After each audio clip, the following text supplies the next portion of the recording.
রবীন্দ্রনাথ ঠাকুরের অমর সৃষ্টি। লেখাটি সংগৃহীত, কণ্ঠে আমি কবিতা দাস। শান্তিনিকেতনের গোড়ার দিকের কথা।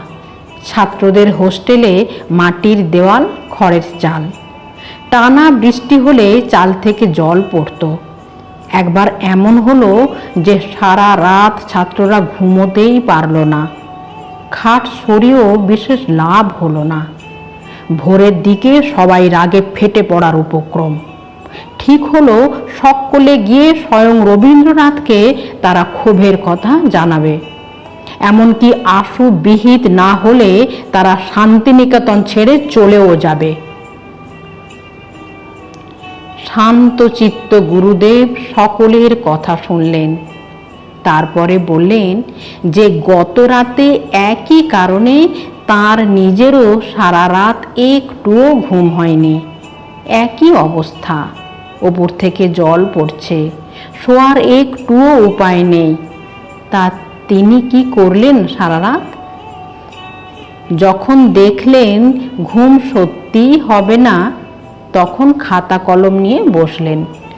প্রথমে লিখে ফেললেন একটি কবিতা।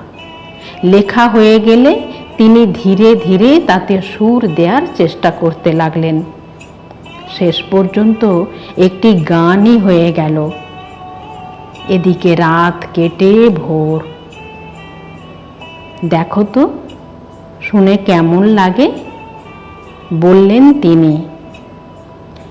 তাই তো আমায় জাগিয়ে রাখো, ওগো ঘুম ভাঙা নিয়া, তোমায় গান শোনাবো। বিক্ষুব্ধ ছাত্ররা তো হতবাক। এমন মানুষকে ছেড়ে তারা যাবেই বা কোথায়?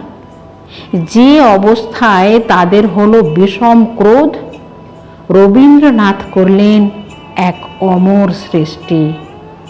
মাথা নত করে ফিরে গেল তারা। এই মানুষটিকে ছেড়ে যাওয়া যে অসম্ভব।